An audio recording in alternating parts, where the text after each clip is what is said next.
আমার নবী বলেছেন রোজার ফজিলত বুঝাতে কি আমার নবী বলেছেন রোজাদারদের জন্য স্পেশাল পুরস্কার আছে, আর একটা জান্নাতের একটা গেট থাকবে, সেটার নাম হলো রাইয়ান। সুবহানাল্লাহ বলে না? কি জান্নাতের একটা গেট কাল হাসরের ময়দানে ওপেন করে রাখা হবে, দরজা খুলে রাখা হবে। হুজুর কেন গো? দরজাটা ওপেন করে রাখা হবে রাইয়ান নামক জান্নাতের গেটটা শুধুমাত্র রোজাদাররা প্রবেশ করার জন্য। আরো জোরে বলুন না সুবহানাল্লাহ। শুধুমাত্র রোজাদারদের জন্য ওই রাইয়ান নামক জান্নাতের গেটটা ওপেন করে রাখা হবে।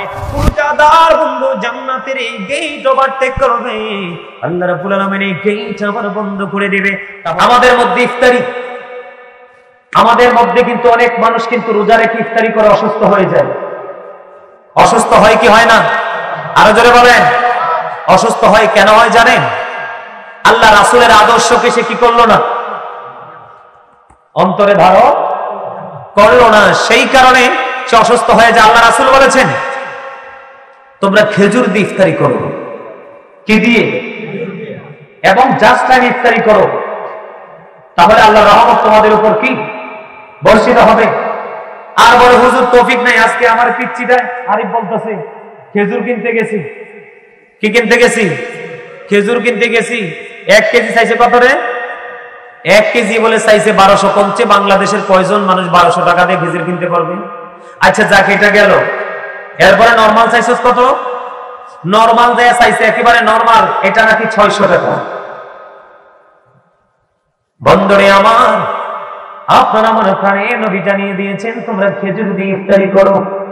খেজুর যদি না পাও তাহলে তোমরা পানি দিয়ে ইফতারি করো।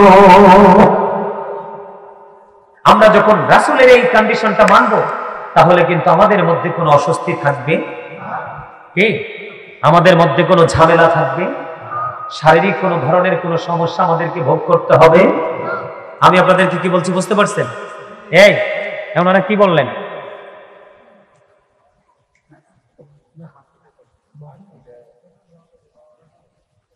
আমার কথা আপনারা বুঝতে পারছেন তো? রোজাকে রোজা হিসাবে আপনি আমি যদি আল্লাহর কাছে পৌঁছাতে চাই তাহলে আপনি আমি কি করতে হবে? আল্লাহর কাছে মানে ইবাদতটাকে আল্লাহর কাছে পৌঁছাতে হলে সর্বপ্রথম যেটা একদম কনফিডেন্সলি আমাদের মধ্যে থাকতে হবে, হালাল খান। হালাল সবকিছু, ঠিক না? ঠিক। হালাল যদি না থাকে আপনি হারাম যতই খান ফায়দা হবে না। হবে? সম্মানিত উপস্থিতি, বেশি বেশি করে দরুদ পড়বেন। আল্লাহ রাসূল বলেছেন যে ব্যক্তি জুমার দিনে রাসূলকে মহব্বত করে মাত্র 80 বার দরুদ পড়ে তার 80 বছরের সগীরা গুনাহ মাফ। দাইলামি শরীফের মধ্যে এসেছে হাদিস খানা। আল্লাহ রাসূল বলেছেন যেই ব্যক্তি রাসূলকে ভালোবেসে প্রতিদিন 1000 বার দরুদ পড়বে সে জান্নাত না দেখা পর্যন্ত মরণ হবে না। আচ্ছা, আপনাদের এই এলাকায় কি মহিলারা জামাতে গিয়ে নামাজ পড়ার কোনো সুযোগ আছে? পড়েনি কেউ? পড়ে না তো? আলহামদুলিল্লাহ। আরে জোরে কোন আলহামদুলিল্লাহ। এখন কিন্তু আমাদের দেশে বিদেশে কিন্তু আরেকটা কিন্তু সিস্টেম বের হচ্ছে, মহিলারা ঘরে নামাজ পড়ে কোথায় চলে যায়? মসজিদে জামাত পড়তে চলে যায়। আছে না নাই? আমার কাছ থেকে অনেক আমার কাছে অনেক মানুষ এই বিষয়ে একটু আলোচনা শুনতে চেয়েছেন। রাত পড়লে কিন্তু তারাবি নামাজ আসতেছে। আপনাদের দেশে তারাবি নিয়ে মারামারি আসেনি? আমরা তারাবি নামাজ সারা জীবন পড়েছি 20 রাকাত, সারা জীবন 20 রাকাতই পড়বো। যত ধরনের মুক্তি বহাত দিয়েছি আসলে আমরা তাকে বয়কট করবো। কথা বলেন না কেন? ঠিক না? কয় রাকাত? আমার মোবাইলে কিন্তু কিতাব আছে, আমি একবারে দলিল সহ কোট করে নিয়ে আসছি। সাহাবায়ে কেরাম ঐক্যবদ্ধ হয়েছেন, তাদের ইজমা হয়েছে তারাবি নামাজ 20 রাকাত। আমরা কয় রাকাত পড়বো? 20 রাকাতের পক্ষে কে কে আছেন হাত তোলেন, সোজা করে হাত তোলেন। মারহাবা, নারায়ে তাকবীর, নারায়ে রিসালাত। হাত নামান। কি তারাবি নামাজ 20 রাকাত? আমি আপনাদেরকে কয়েকটা হাদিস শরীফ শোনাই, শোনার দরকার আছে না? আপনারা সচেতন থাকা লাগবে না?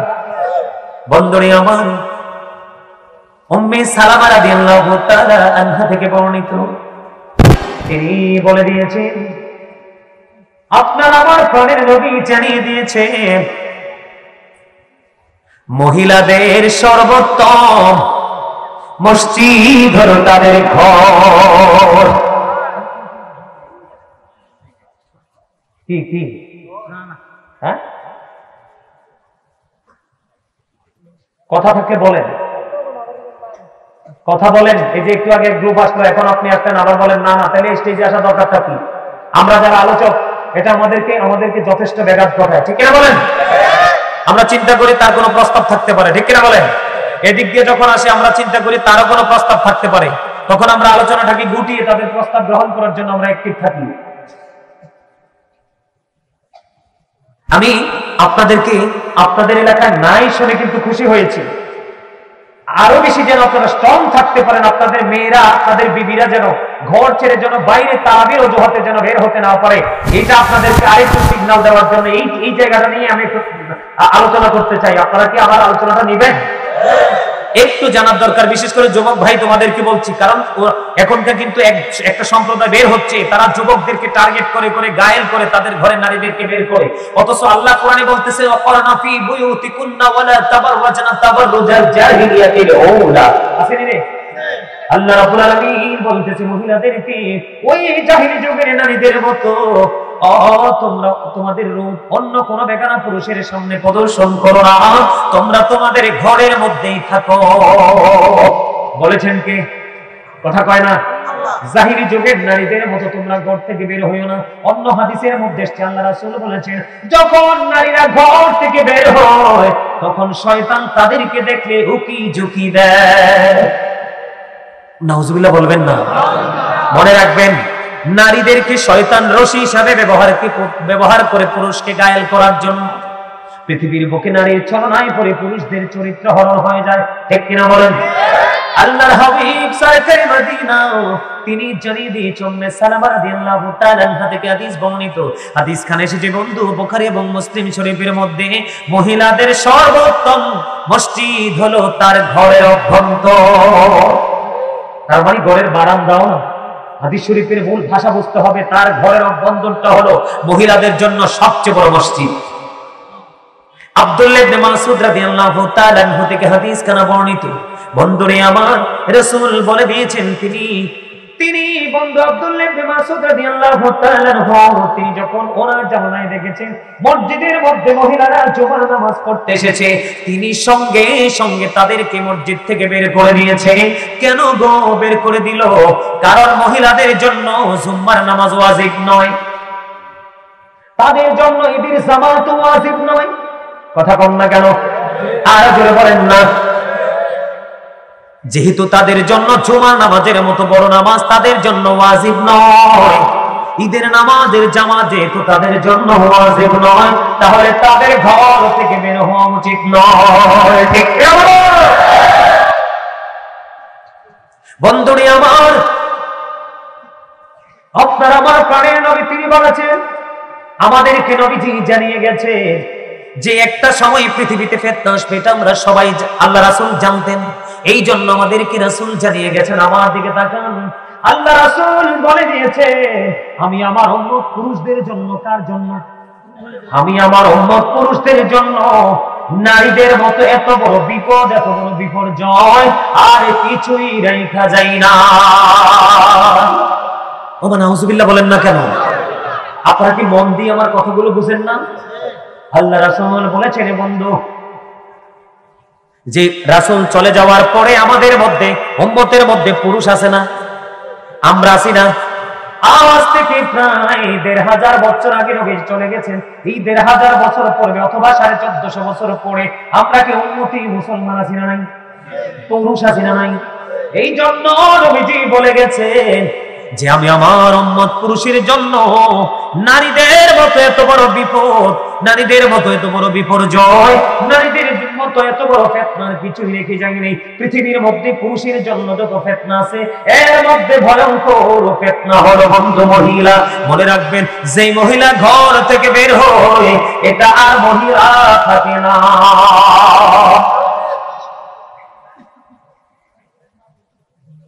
হযরত উম্মে হুমায়রা রাদিয়াল্লাহু তাআলা আনহা আমার নবীকে ডাক দিয়ে বললেন, ইয়া রাসূলুল্লাহ, ইয়া হাবিবাল্লাহ, নবী গো, আমি আপনার পিছনে নামাজ পড়তে চাই।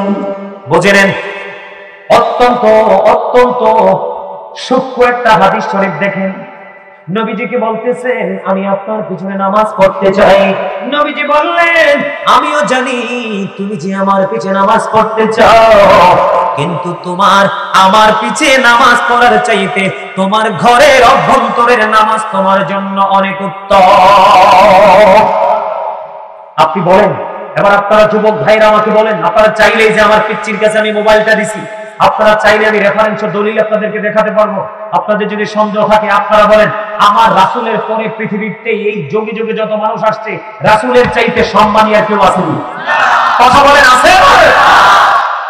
রাসূল যদি উম্মে হুমায়রাকে ডেকে ডেকে বলে আমিও জানি রে তুমি যে আমার পিছে নামাজ পড়তে চাও, কিন্তু তোমার আমি নবীর পিছে নামাজ পড়ার চাইতে তোমার জন্য উত্তম হলো তোমার ঘরের অভ্যন্তর, তার উত্তম হলো তার ঘরের অভ্যন্তর, তার বাড়ি সেই রুমের মধ্যে সেই নামাজটা পড়লে কোনো পুরুষ তাকে দেখবে না, তার আওয়াজ তাকেও শুনবে না, একেবারে তার গোপন কক্ষ, এই কক্ষের নামাজটা বারান্দার নামাজের চাইতে অনেক উত্তম। তাহলে আপনারা কি কোনোদিন আপনাদের মা বোনদেরকে বাইরে যেতে দিবেন? কথা বলেন, দিবেন? মহিলাদের বাইরে এসে জামাতে পড়ার চাইতে ঘরে একাকী ঘরের অভ্যন্তরে নামাজ পড়া 25 গুণ বেশি সওয়াব। আর জোরে বলেন না সুবহানাল্লাহ। বন্ধুরে আবার আমাদের বাংলাদেশে বিভিন্ন জায়গা দিয়ে বন্ধু তারা খুব কঠিন ভাবে বিচরণ করছে। আমি আপনাদেরকে হাত জোর করে বন্ধু অনুরোধ করব, আমার রাসূল জানিয়ে দিয়েছেন নারী যখন ঘর থেকে বের হয় কি হয়? নারী যখন ঘর থেকে বের হয় তখন শয়তান তাকে দেখে উকিঝুঁকি দেয়, তার মনের মধ্যে কুমন্ত্রণা সৃষ্টি করার চেষ্টা করে, কোন না কোন পুরুষের দিকে তার কুদৃষ্টি যাবে। বাড়িতে এসে কারো না কারো মাধ্যমে বন্ধু তাকে একটা মিস কল দিবে, দ্বিতীয়বার তিনি কলটা ব্যাক করবে, আর ইনি বলবে ভাই I am really sorry, wrong number. এইভাবে হয় না? কলঙ্কের যে কলঙ্কজনক যে অধ্যায়টা তৈরি হয় সেটা তো এইভাবেই তৈরি হয়। কথা বলেন না কেন? আল্লাহ রাসূল বলেছেন উম্মে মাকতুমের পুত্র আব্দুল্লাহ নবীজির দরবারে আসতেছে, মাইমুনা সহ রাসূলের দরবারে উপস্থিত ছিলেন। রাসূল বললেন তোমরা এখান থেকে আত্মগোপন করো। কি করো? তার মানে এখান থেকে তোমরা চলে যাও। তখন রাসূলকে প্রশ্ন করা হলো ইয়া রাসূলুল্লাহ, ইয়া হাবিবাল্লাহ, নবী গো আব্দুল্লাহ তো অন্ধ। নবীজি বলেছেন আব্দুল্লাহ অন্ধ, কিন্তু তোমরা তো অন্ধ না। কি বুঝতে পারলেন? নারীদের পর্দাটা কত সেনসিটিভ চিন্তা করছেননি? তাদের ঘরে থাকাটা কতটা গুরুত্বপূর্ণ জরুরি জানেননি? তার মানে আপনার কোন নারীর সামনে দিয়ে অন্ধ পুরুষ হেঁটে গেল, সে কিন্তু চালের বেড়া দিয়ে, বাড়ির বেড়া দিয়ে, কলা পাতার বেড়া দিয়ে সে চোখি দিয়ে পুরুষের দিকে তাকাতে পারবে? তো সেই নারী যদি এইভাবে রাসূল তাকে বলে জীবন যাপন করতে, তাহলে ওই নারী যখন অসংখ্য পুরুষের ভিড়ে এসে নামাজ পড়বে তখন তার চোখ কই থাকবে? ডিব্বায় না তার লগে? কথা বল না কেন? এখন কিন্তু আমাদের মতোই অনেকে দেখবেন ফতোয়া দিবে জায়েজ। অসংখ্য হাদিস আজকেও বের হওয়ার সময়, আজকেও বের হবো, গাড়িতে উঠবো, তখনও কিতাবটা দেখে দেখে তারপরে গাড়িতে উঠছি। আমার একটা উদ্দেশ্য আর কি, যে আপনাদের মধ্যে আমি সেই ফিলিংসটা ঢুকিয়ে দিব, সেই সেন্সটা আপনাদের মধ্যে ঢুকিয়ে দিব। রোজার মাস অনেক ফজিলতের মাস। লন্ডন থেকে আমার কাছে জানতে চেয়েছেন, আমেরিকা থেকে আমার কাছে জানতে চেয়েছেন যে হুজুর আমাদের মধ্যে অনেক নারী আছে পুরুষের সাথে দলে দলে নামাজ পড়তে যায়, তারাবি পড়তে যায়, তারা বলে নাকি জামাতে পড়লে বেশি সওয়াব। তখন আমি কিন্তু আরো আগে আলোচনা একবার করেছিলাম, আসছে সামনে রমজান, অনেক মা বোনেরা তারা পুরুষের সাথে মসজিদে যাইতে চেষ্টা করবে, তাদেরকে আমি হাত জোর করে অনুরোধ করব, আল্লাহ বলেছেন তোমরা ঘরে থাকো। কে বলেছেন? এই যে আমার জান্নে আমি দুইজন, আমার দুইটাই ছোট ভাই, দুজনই কোরআনে হাফেজ। আল্লাহ বলেছেন তোমরা ঘরে থাকো, ওই জাহিলি যুগের নারীদের মতো বাইরে এসে অন্য পুরুষকে তোমাদের রূপটা দেখাইও না, প্রদর্শন করিও না। ঠিক না বেঠিক? আল্লাহ বলতেছে ঘরে থাকো, রাসূল বলতেছেন ঘরে থাকো। ঘরের বারান্দায় নামাজ পড়িও না, ঘরের রুমের মধ্যে নামাজ পড়ো। এটা তোমার বাইরে এসে জামাত পড়ার চাইতে 25 গুণ বেশি সওয়াব দেবে। রাসূল বলেছেন মহিলাদের সর্বোত্তম মসজিদ হলো তার ঘরের অভ্যন্তর। আমার রাসূল বলেছেন তোমরা বাইরে এসো না, আল্লাহ বলেছেন তোমরা বাইরে এসো না। আজকে আমি গাজী সুলাইমান সকল আর পায়ে ধরে বলবো গো মা, ও আমার বোনেরা, রমজান মাসের পবিত্রতা বিনষ্ট করো না। তোমরা যখন ঘর থেকে বের হবে আল্লাহর বাধ্য হবে, কথা কয় না? তোমরা যখন ঘর থেকে বের হবে রাসূলের বাধ্য হবে, কথা কম না কেন? বাবা মার বাধ্য হইলে সন্তান বাবা মা কষ্ট পায় কি পায় না? আরো যেরকম এখন আমি যদি আপনাদেরকে বলি, আমার সামনে হাফেজ সাহেব আছে, তোমরা আমাকে বল হলে শুধরে দিবা। আল্লাহ বলেছেন ইন্নাল্লাযীনা ইউযুনাল্লাহা ওয়া রাসূলাহু লা'নাহুমুল্লাহু ফিদ দুনিয়া ওয়াল আখিরাহ ওয়া আ'আদ্দা লাহুম আযাবান মুহিনা। আল্লাহ রাব্বুল আলামিন বলে দিয়েছেন আল্লাহ এবং রাসূলকে যারা কষ্ট দেবে তাদেরকে আল্লাহ রাব্বুল আলামিন দুনিয়া আখিরাতে লানত দিয়েছেন। ওয়া আ'আদ্দা লাহুম আযাবান মুহিনা, তাদের জন্য বরাদ্দ করে রেখেছেন ভয়ঙ্কর শাস্তি। বুঝে আসছেন আপনাদের কথা? কম বাবনদেরকে বাইরে যেতে দিবেন? আর জোরে বলেন দিবেন? কোন মৌলবী যদি আপনাদেরকে এরকম কুবুদ্ধি দেয়, তাকে কি করবেন? এলাকায় ঢুকতে কথা কয় না। আরে আমি কি সাদে কইনি, আল্লাহ রাসূল বলতেছেন। আল্লাহ রাসূল বলতেছেন কিয়ামতের পূর্বক্ষণে পৃথিবীতে সবচেয়ে বড় ফিতনা হবে আলেমরা, কথা কয় না। এখন আমরা কই আছি, সব আমল বেশি বেশি করেন। আমাদের